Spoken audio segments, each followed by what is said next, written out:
Hello students, today we have to study the tie-set matrix or fundamental loop matrix.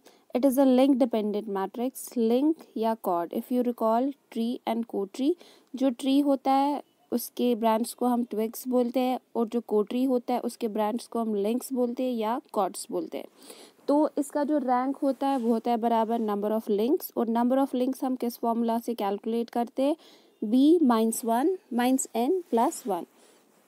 जो b होता है वो number of branch होता है, n होता है नंबर ऑफ नोड्स होता है. तो इस मैट्रिक्स का ऑर्डर होता है l इंटू बी. जो l है उसको आप नंबर ऑफ लिंक्स कहो या आप लिख सकते हो नंबर ऑफ लूप करंट्स जो एक ट्री में हम जो एक ग्राफ में हम देखेंगे, और b होता है नंबर ऑफ ब्रांच.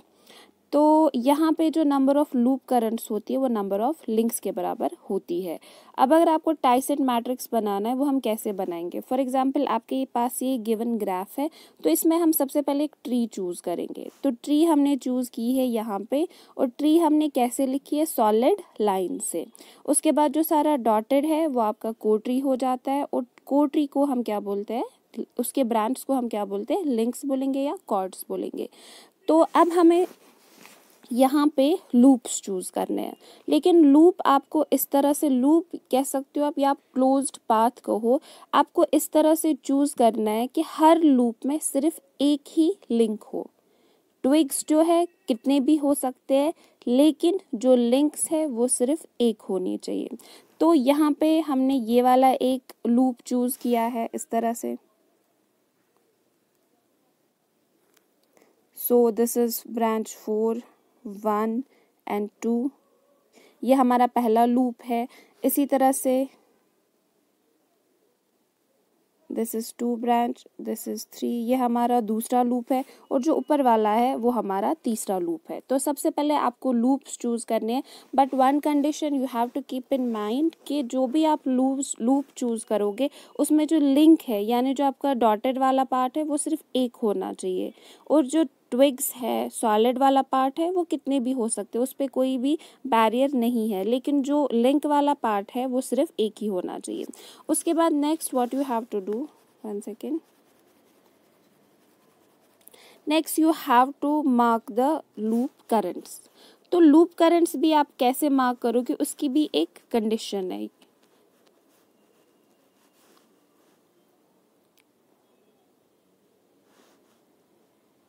तो लूप करंट आप कैसे मार्क करोगे, जो आपका लूप है फॉर एग्जांपल ये वाला लूप है, इसमें जो लिंक है, लिंक जो है लिंक 4 कुछ इस तरह से है, इसकी डायरेक्शन कुछ इस तरह से है 4 ब्रांच की. तो आपको जो लूप करंट है इसकी डायरेक्शन वैसे ही लेनी है जैसे लिंक की डायरेक्शन है, यानी कुछ इस तरह से हमने ले ली. जो भी लिंक की डायरेक्शन है वही आपको लूप करंट की डायरेक्शन रखनी है. इन द सेम वे आप ये वाला लूप देखो, वहाँ पे लिंक इस तरह से है, तो इसकी लूप करंट की डायरेक्शन हमने इसी के साइड से रखी. इन द सेम वे आप ऊपर वाला देखो जहाँ पे लिंक 6 है, उसमें भी हमने लूप करंट I2 की जो डायरेक्शन है वैसी ही रखी जैसे लिंक्स की डायरेक्शन होती है. तो ये यहाँ पे मैंडेटरी कंडीशन है कि जो आप लूप करंट चूज़ करोगे उसकी डायरेक्शन वही होनी चाहिए जो लिंक की डायरेक्शन है. जो आपने एक लूप चूज़ किया है उसमें जो लिंक की डायरेक्शन है वही डायरेक्शन आपको लूप करंट की डायरेक्शन रखनी है. इसके बाद हम इसका क्या कर सकते हैं, हम इसका एक टाई-सेट मैट्रिक्स बना देंगे. तो 1 second,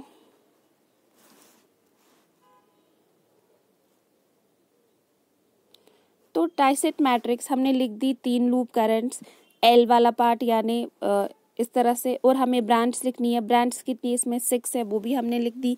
loop currents I1, I2, I3, और ब्रांच हमने लिख दी 1, 2, 3, 4, 5 एंड 6. अब आप सबसे पहले लूप करंट लूप 1 पे जाओगे. तो आपको देखना है जब आप लूप 1 पे जाओगे तो लूप 1 पे कौन कौन सी ब्रांच है. ये हमारा लूप 1 है,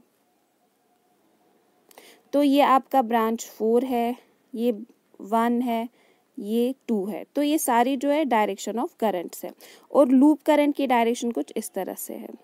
तो हम मैट्रिक्स कैसे लिखेंगे, जो ब्रांच 1 है, तो आप देखो जो लूप करंट I1 है, ये वाली लूप करंट I1 वो ब्रांच 1 की करंट को अपोजिट में फ्लो हो रही है.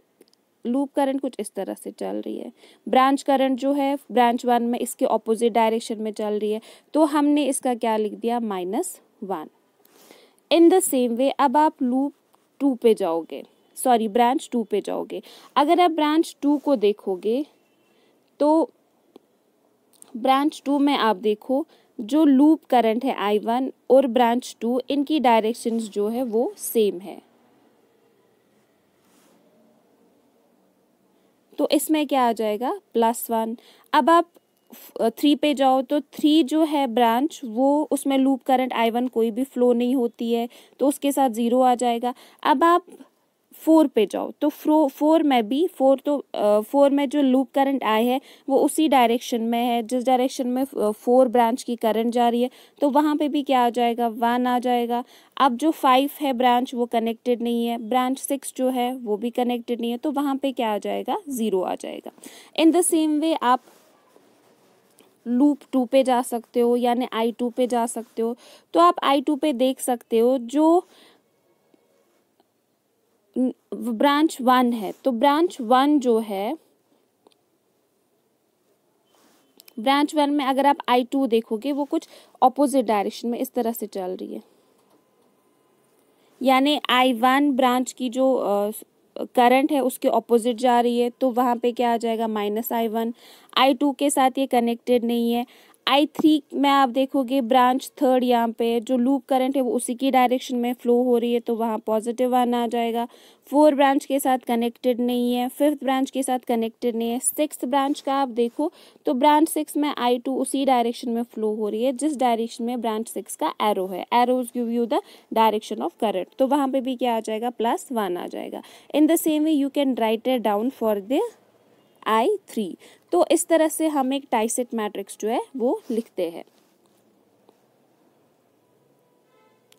तो टाइसेट मैट्रिक्स में आप देखो जो आपका पहला वाला कॉलम है वो आपको क्या देता है J1, यानी पहला वाला कॉलम जो है हम ब्रांच करंट्स को डिटरमाइन कर सकते हैं in terms of loop currents. जो आपका पहला वाला J1 है हम इसको कैसे लिखते हैं -I1 -I2।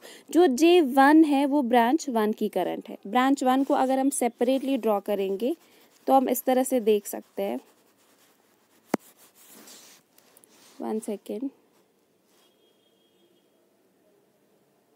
This is your branch 1 और इसमें ब्रांच 1 में क्या हो रहा है, जो I1 है वो कुछ इस डायरेक्शन में फ्लो हो रही है और जो I2 है वो भी सेम डायरेक्शन में फ्लो हो रही है। तो J1 जो है जो ब्रांच 1 की करंट है उसको हम कैसे लिख देंगे -7 I2, क्योंकि जो I1 है और I2 है वो ब्रांच 1 में से सेम डायरेक्शन में फ्लो हो रही है। इन द सेम वे आप देखो J2 वाला ब्रांच कुछ ये है,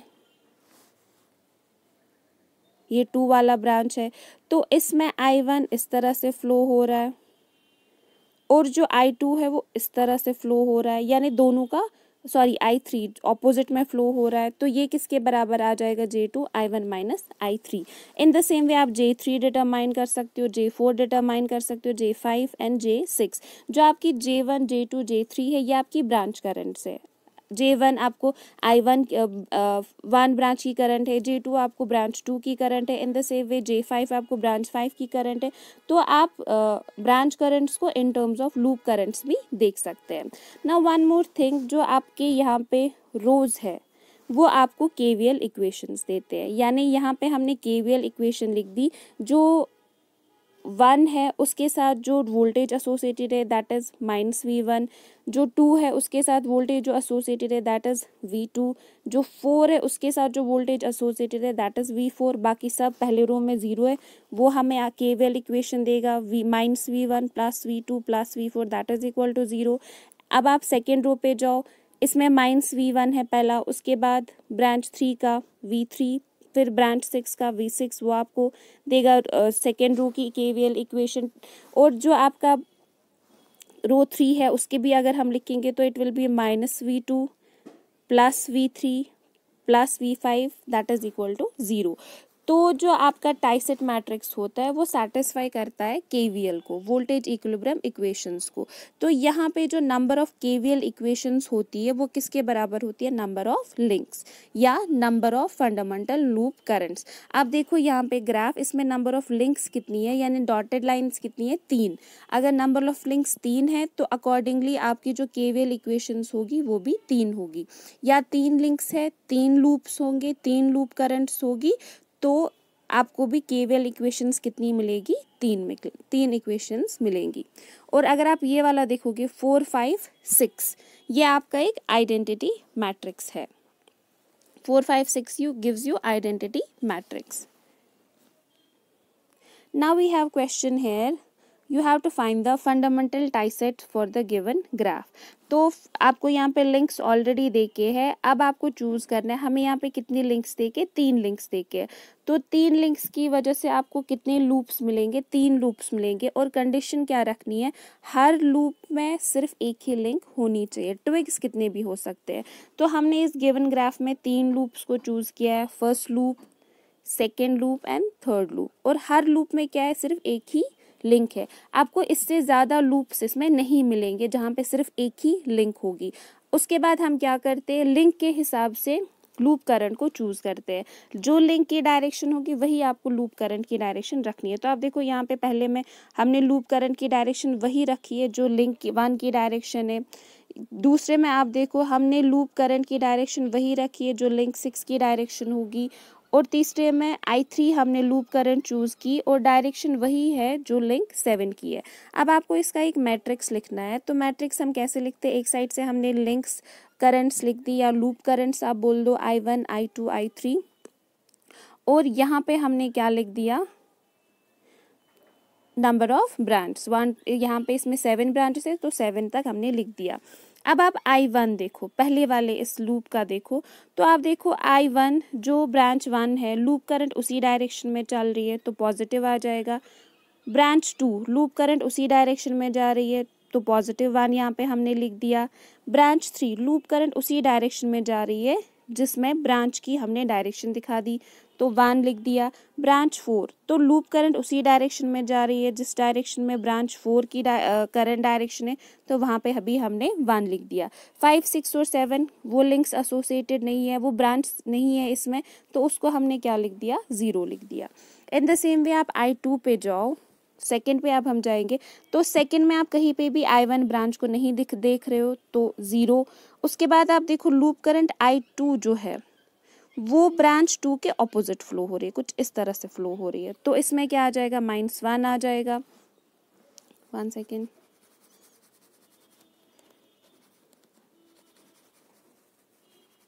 उसके बाद आप देखो जो I2 है वो ब्रांच 3 के भी ऑपोजिट फ्लो हो रही है तो इसलिए -1 आ जाएगा। ब्रांच 4 के साथ कोई भी एसोसिएटेड नहीं है। ब्रांच 5 में देखो इसमें भी ऑपोजिट फ्लो हो रही है I2 तो -1 आ जाएगा। ब्रांच 6 के फेवर में फ्लो हो रही है तो 1 आ जाएगा। 7 के साथ कनेक्टेड नहीं है तो 0 आ जाएगा। नाउ मूव टू I3 यानी अब हम तीसरे लूप पे चले जाएंगे। तो I3 में आप देखो ब्रांच 1 ब्रांच 2 कहीं नहीं है तो 0 आ जाएगा यहाँ पे। अब आप ब्रांच 3 देखो, I3 जो है वो ऑपोजिट में फ्लो हो रही है कंपेयर टू ब्रांच 3 डायरेक्शन तो -1 आ जाएगा। 4 के साथ एसोसिएटेड नहीं है तो 0। I3 जो है ब्रांच 5 के भी ऑपोजिट फ्लो हो रही है तो -1। 6 के साथ एसोसिएटेड नहीं है, कोई भी यहाँ पे ब्रांच नहीं है लूप 3 में तो 0। 7 के साथ ही फ्लो हो रही है, इसी डायरेक्शन में फ्लो हो रही है तो 1 आ जाएगा। तो इस तरह से आप टाइसेट मैट्रिक्स जो है गिवन ग्राफ के लिए निकाल सकते हो।